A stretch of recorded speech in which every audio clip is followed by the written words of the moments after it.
各位喜欢兰花的朋友大家好，欢迎来到我的兰花频道。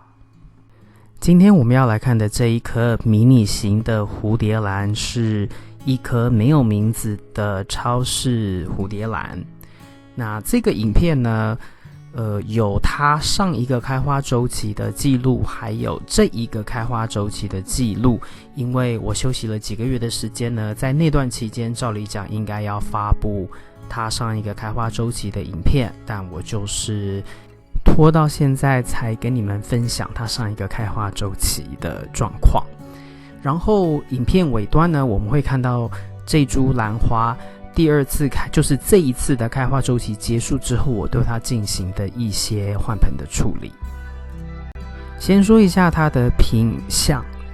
是一种蛮容易在美加地区超市就能够见得到的白色的这种小型的蝴蝶兰。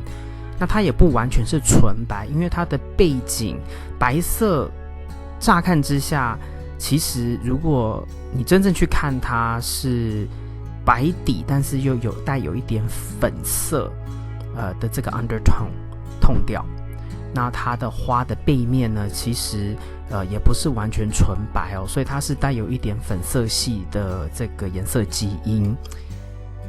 这款同样的兰花，我还有另外一颗是背挂式的种植。那一颗在前几次的开花周期都有香味，这一颗兰花呢，到现在呢也开始有一些粉粉的那一种香味出来了。那这边呢，你能够看得到它长了非常多的气根哦。其实是因为它的杯子本来就很小，它的容器很小，那多长出来的根系自然而然就是长在外面裸露。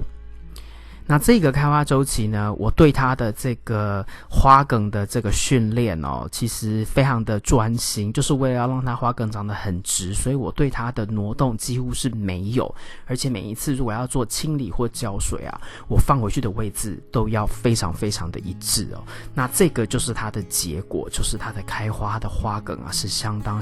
的直，然后下垂下来就有那一种非常整齐的排列。其实花梗的训练啊，就是在阳光照射到的那个角度上面，你要去注意哦。你摆放的位置呢，不要就是角度不要偏差太多，它的花梗呢就不会长歪，因为它们是有向光性的，照到阳光的那一边生长速度会稍微比较慢一点，另外一边背光的地方呢会长得快一点，所以它就会变弯，是这样子的原理。那这边呢，还是给你看一下它的这个背部，看起来非常的笔直哦，而且这一次的开花周期就是全部都有打开花苞，算是我个人称的全雷打。那再加上一点淡淡的味道，所以其实那个时候它的开花呢，我对这一颗兰花几乎每天想到就会跑去闻一闻它的味道，是那种香香粉粉的味道，不是那一种酸甜的味道。那这一次呢，它的根系这么多哦，其实有的人爱看根系，但是有的人呢会觉得这样很乱。那其实如果你会觉得乱的人啊，根系留到这么长，其实已经是有一点太晚了。照理讲是长出根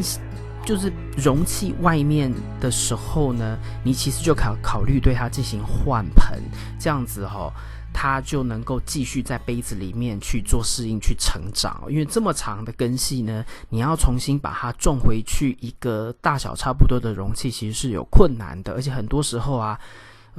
蛮容易会伤害到根系，如果你处理不当。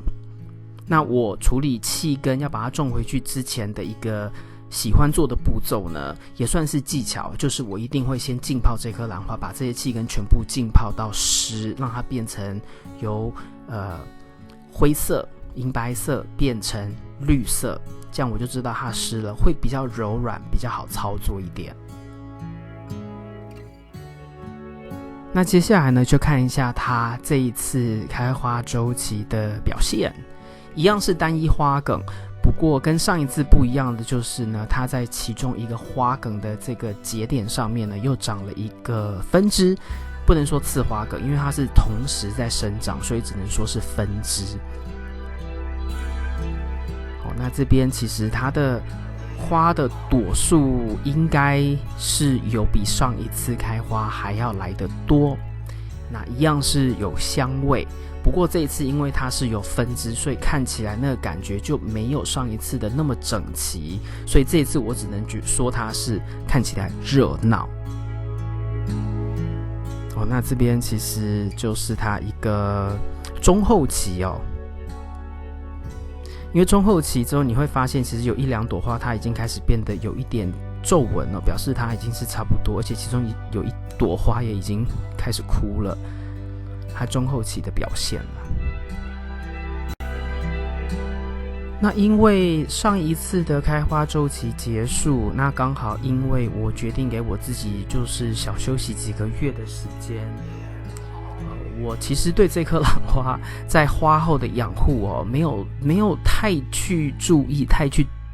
去理它，所以基本上就是没有对它进行换盆就让它继续佛系的这样生长。那也之所以是这样，所以等一下在这个影片片段之后呢，我们就会看一下它换盆的一个经过，还有它出盆之后呢，它杯内的根系的一个状况，然后跟我对它到底是做了怎么样的处理，然后也顺便看一下现在这个杯子里面它的介质我是使用哪些东西。因为这颗兰花种进去的时候算是我比较早期的一个作品所以用的介质呢跟我一般其他兰花跟大家介绍过的呢是比较不一样的介质，所以等一下你就可以看到我到底里面都放了什么东西。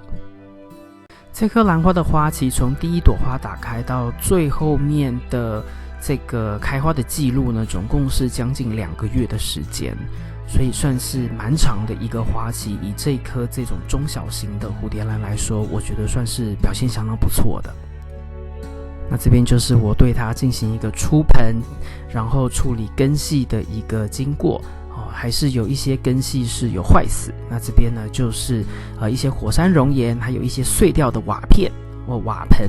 这样子的一个介质，是我对这颗兰花当时种的东西使用的介质。那这边你有看到我在泡水其实就是要把这些气根比较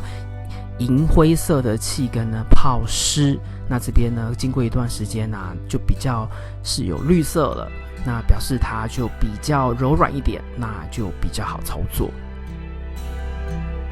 那这边呢我选择的是一个比较大一点的杯子，这个是一个18盎司的杯子。好，这个要一点耐心，然后慢慢的顺时钟或逆时钟慢慢转，然后边转边压，把它压下去。那这边呢就是它种好的一个结果。后续它的表现呢，我会再找时间做影片跟大家分享。以上就是今天为您带来的影片。如果你喜欢这个影片，请帮我在影片的下面点个赞。如果你要继续与我一起学习怎么养兰，别忘记订阅我的频道并打开通知铃铛。谢谢您的观赏，我们下次再见。